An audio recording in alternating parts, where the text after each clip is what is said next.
ये कहानी है एक डॉक्टर की जो एक इमरजेंसी केस के लिए अपने घर से जल्द आते हैं अस्पताल, और आते ही अपने जल्द से जल्द कपड़े चेंज कर ऑपरेशन थिएटर में जा ही रहे होते हैं।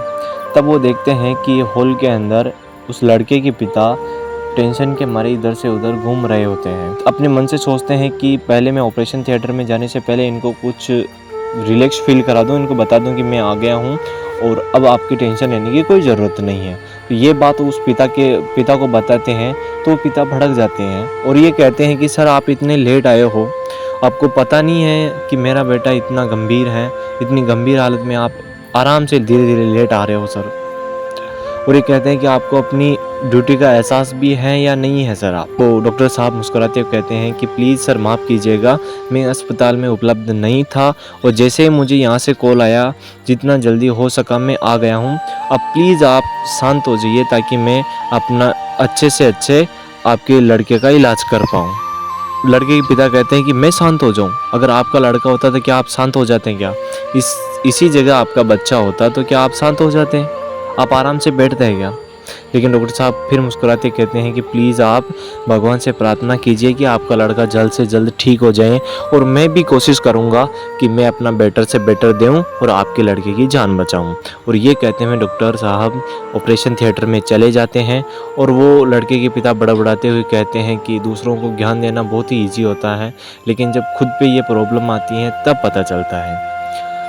अब हुआ कुछ यूँ कि कुछ तो गुजर जाने के बाद डॉक्टर साहब ऑपरेशन थिएटर से बाहर निकलते हैं और मुस्कुराते हुए उन पिता को बोलते हैं कि शुक्र है आपका बेटा बच गया है और आप उनसे मिल सकते हैं थोड़ी देर में, और अगर आपके कोई भी क्वेश्चन है, कोई भी सवाल है तो सर आप प्लीज़ नर्स से पूछ लीजिएगा। और ये कहते हैं डॉक्टर साहब चले जाते हैं। अब नर्स आती है ऑपरेशन थिएटर से और नर्स को पूछते हैं कि पहला ही सवाल, नर्स मैडम आप ये बताइए कि आपके डॉक्टर साहब इतने एटीट्यूड में क्यों हैं? भाई मैंने कुछ पूछता उससे पहले घर चले गए हैं, इतना घमंड किस बात का है उन्हें? थोड़ी देर तो रुक सकते थे ना, मेरे बेटे की इतनी हालत गंभीर है तो कम से कम ज़्यादा देर नहीं रुक सकते थे, थोड़ी देर तो रुक ही सकते थे। पर ये नर्स कहती हैं कि प्लीज़ सर माफ़ कीजिएगा, हमारे डॉक्टर साहब के बच्चे का कल रोड एक्सीडेंट के अंदर डेथ हो गई है और वो उन्हीं के सदमे से अभी तक बाहर नहीं आए हैं।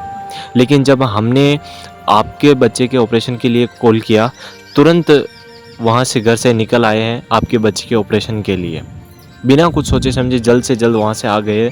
और यही वजह है उनकी थोड़ा लेट आने की और थोड़ा जल्दी जाने की, इसी वजह से वो आपके साथ सही तरह से बात नहीं कर पाए, माफ़ कीजिएगा सर। तो ये बात सुनकर उस लड़के के पिता की पैरों तरह से ज़मीन खिसक जाती है और वो सोचने लगते हैं कि मैंने कितनी बड़ी गलती कर दी है। तो उन पिता को अपनी गलती का एहसास होता है और वो सोचते हैं कि मैंने इतनी बड़ी गलती कर दी है, वो डॉक्टर साहब इतनी गंभीर हालत में और मैं बुरा भला कह दिया है उनको। तो फिर वो सोचते रह जाते हैं, लेकिन वो कहते हैं ना कि तलवार के घाव भर सकते हैं लेकिन अपने जुबान के घाव नहीं भर सकते हैं। इसलिए इसी कहानी से यही शिक्षा मिलती है कि सर आप किसी भी सिचुएशन में हो, कौन सी भी परिस्थिति में हो, लेकिन अपने दिमाग से काम लीजिएगा, ठंडे दिमाग से निर्णय लीजिएगा तो आप अपनी लाइफ में बेटर से बेटर निर्णय ले पाएँ और अपने अगर आपका बिजनेस हो तो बिजनेस में आप बेटर निर्णय ले पाएँ। और मिलते हैं आपसे ऐसी ही जल्द नई मोटिवेशनल स्टोरी के साथ, तब तक के लिए जय हिंद दोस्तों।